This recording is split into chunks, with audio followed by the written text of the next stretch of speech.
Welcome back to another video. Merry Christmas if this video actually gets out when it's supposed to. Most of my videos don't. I'm actually filming this on Christmas. But in today's video, and happy holidays to those of you who don't celebrate Christmas, but in today's video, we are working on the Project Avant again. And I teased it a while ago that I was going to be installing S4 brakes on this car. And I finally got around to doing it on Christmas Day. So I've already done one side and went through it just so I can kind of tell you guys what it was like. But you'll watch me do it on this side, on the driver's side. Um, Tools you're gonna need. You're gonna need a 21mm socket for the carrier bolts.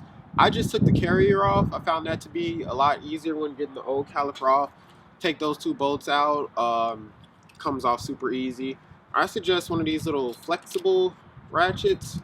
Maybe even a breaker bar. I use kind of a whole bunch of different things to get the other one off.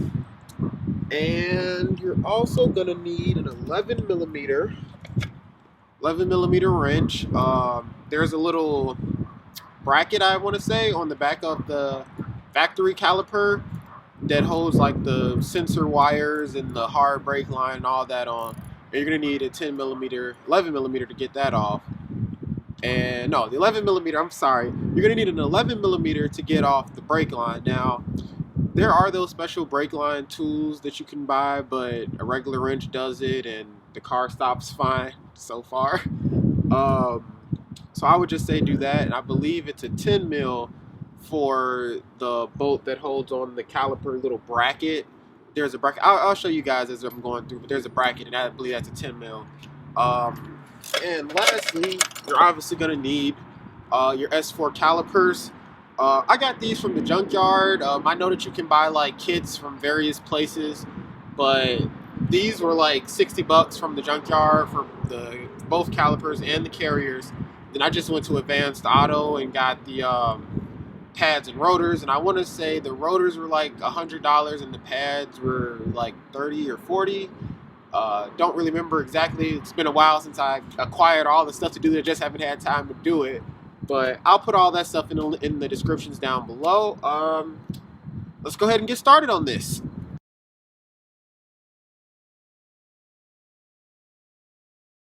First thing you're going to want to do, obviously, is get the wheel off of the car. And something I suggest, if you have more than one jack stand, which I would imagine most of you do, is jack up both sides of the car, because it's a lot easier to turn the wheel to get more access to the carrier bolts, which I'll show when we get there, but just want to let you guys know that. You can't see my head, I'm decapitated. But like I was saying before, earlier in the video, you want to turn the wheels out so that you have a little bit more room to work. And you're also, funny things about filming outside, you're also going to need a flathead screwdriver to take this little clip off here. I'm not even 100% sure that you need to do this, but I did it when I was taking the other one out, so I'll do it now.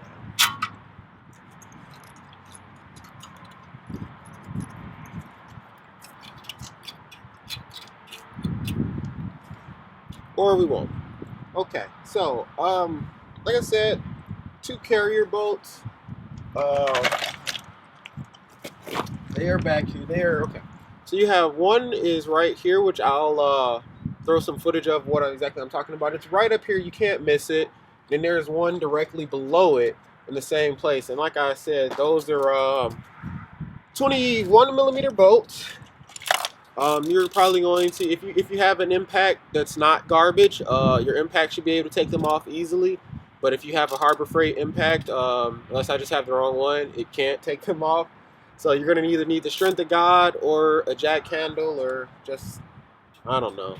I don't even know. But let's go ahead and take them off. And like I was saying, use your jack handle. Makes it super easy to break the bolt because it's on there with literally the force of God. Yeah. But after you break it, they're just two, and then this is that clip I was talking about here again. I'll have to get some like up close footage and show you guys what I'm talking about when it comes to that. But this is that clip. It's a 10 mil and shouldn't be too hard to get off. Okay, so as you can see, the old caliper is pretty much off. Like I said, just two big bolts, and they look like this, and they're going to be in there like here. There's be one here, like where my hand is. But like I said, I'll put a clip in to show you better where this is. But there'll be one up here, one down here. So here and here, right there. Can't miss them. They are gigantic. You're gonna need that. You're gonna need a flathead screwdriver to take off your little brake connector here, which you can't really see. For the sensor, you're gonna need that. That's really it. Also, a tip is brake fluid is gonna get everywhere when you take this off. So have a towel or something ready to catch it all, so that if you have freshly painted calipers like I do, it doesn't get rid of all your nice paint off the back of them. So that's just a little tip from me. I'm gonna go ahead and remove this brake line, and then also remove this little clip here. Now the S4 calipers did come with a clip like similar to this, but I kind of destroyed it, and I don't know what I did with it. But on the other side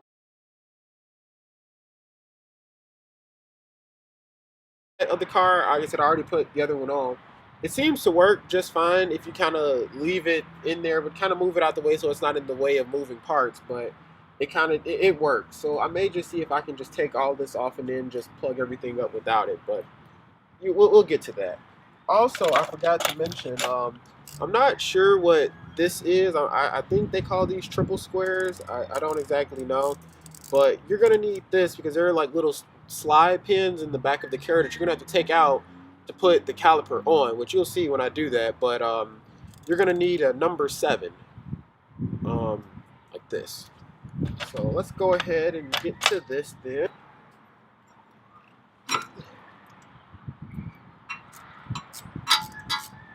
And this bolt that I'm taking off right now is a 10 mil. It's the one that holds this little bracket on. So grab a 10 mil, one of the elusive 10 mils. Hopefully for Christmas you got some 10 mil sockets, because we can never keep track of those things, and they're always getting lost and all that. So now here comes the fun part of taking the. Actually, no, I'm not going to take the brake line loose just yet. But what I am going to do is I'm going to show you on these slide pins here. I didn't know when I was doing this that you could take them out. So that's me living and learning.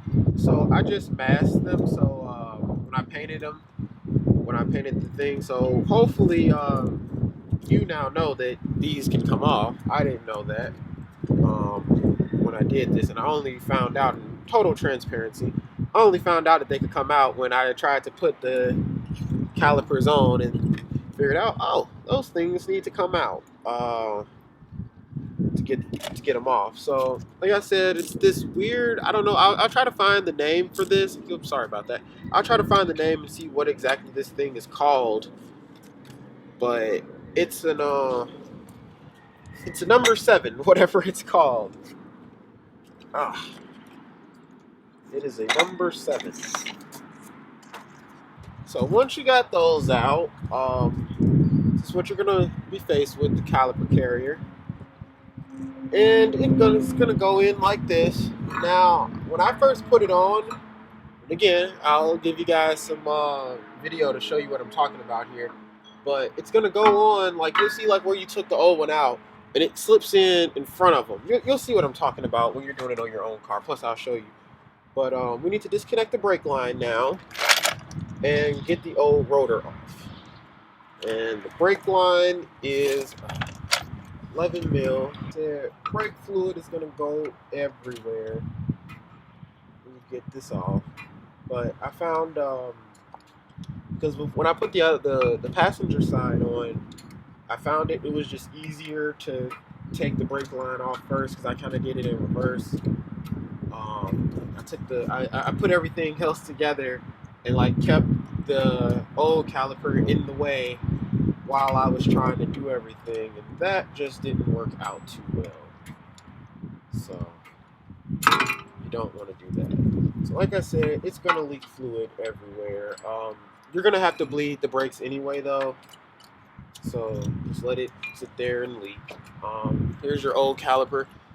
These are where those bolts are, the holes in the there, where those holes that I was talking about. So that's where they're gonna be. Here, there, and I'll show you guys a comparison of the new one, the S4 caliper versus the stock one. I mean, you know what your stock one looks like, but this thing is just absolutely tiny as comparison to the S4 one. So we're gonna get this brake rotor off. You're gonna have to beat it. Now, of course, you don't need a sledgehammer this big to beat it. A regular hammer would just do it, but who doesn't love to beat stuff? Now, something else I also want to say is I've noticed on my B8 A4, and even this car, it has a little indent here for like a set screw to hold the brake rotor in place. I had a lovely time trying to get the other brake rotor on and put the wheel on and all that. I don't know if my hubs have been changed, but my hubs don't have a little spot where the screw goes. And like I said, I'll show you guys more of what I'm talking about exactly, but you'll see, like, maybe yours will have it, but as you can see, like on the factory brake rotor, it has the little hole for where the set screw goes, and on the new rotors it has it as well, but it doesn't seem to be on the hub. So let's get this off though. Okay, so that's our old rotor out. Okay, so that's everything just sitting there leaking. All right, so what you're gonna want to do now is you're gonna want to grab your new rotor, which is not gonna want to stay put, and you're also gonna want to get some brake clean and spray down. New rotors are quite heavy. You're going to want to spray down the new rotor. So like I was saying, you're going to want to spray down your new rotor with brake clean to get the little oils off of it, all that. Flip it over. Same thing on both sides. Same thing on both sides. So go ahead and wipe it down.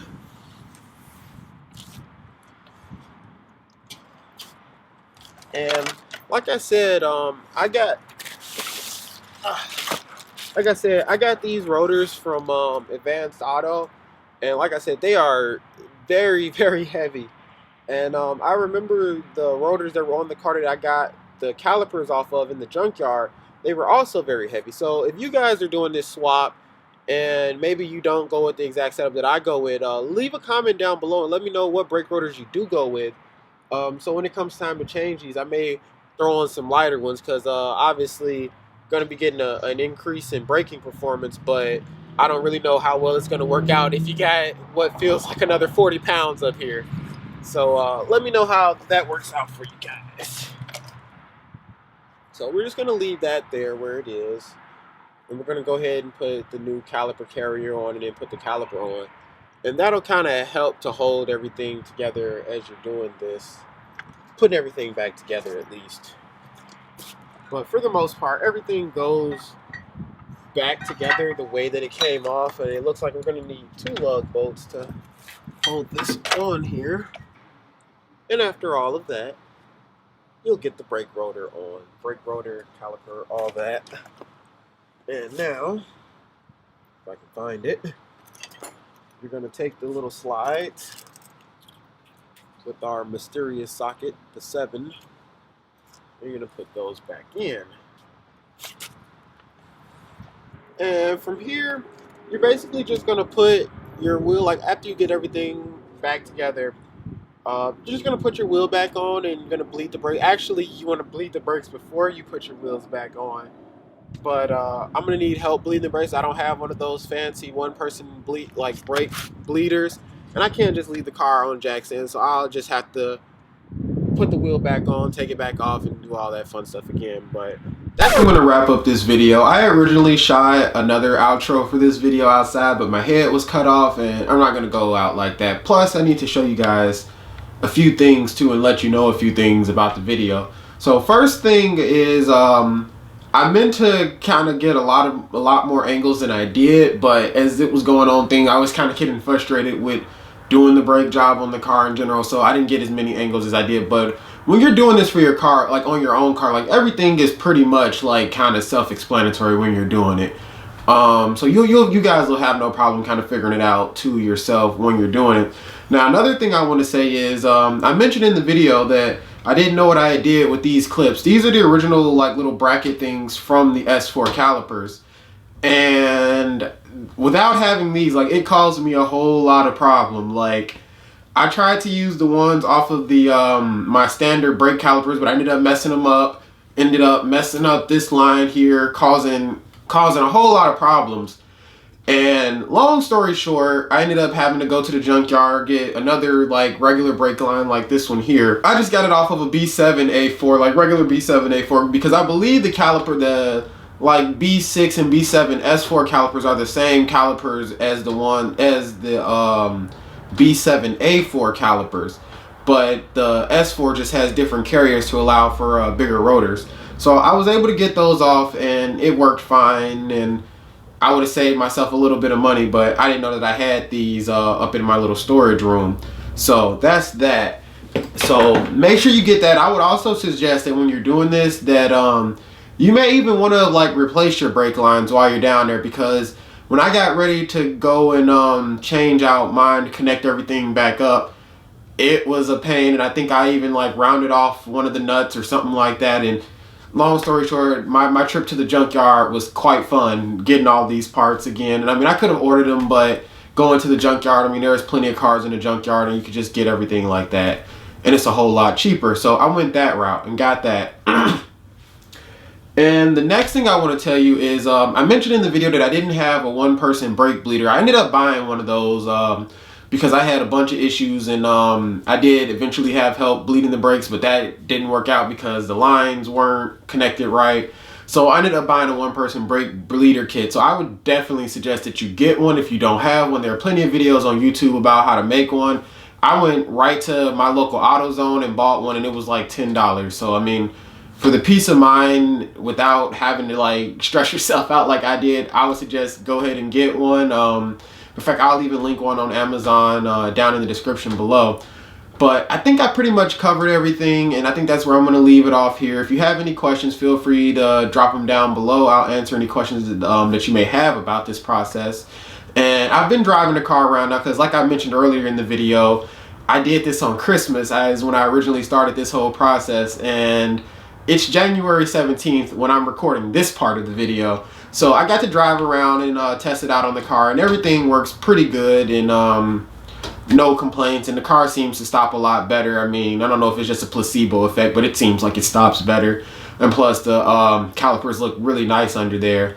But I did have to put, which something else I'll mention, I did have to put my wheels that I had on there, which were B7 A4 wheels. I'll put up a picture of them of the car, like with the old wheels on. I was getting like a weird noise coming from like the front brake area when I had put those wheels back on and put everything back together. I was getting a weird noise. So what I ended up doing actually is taking the stock wheels from my B8 A4 and just throwing those on the car, and I haven't had any weird noises or anything like that.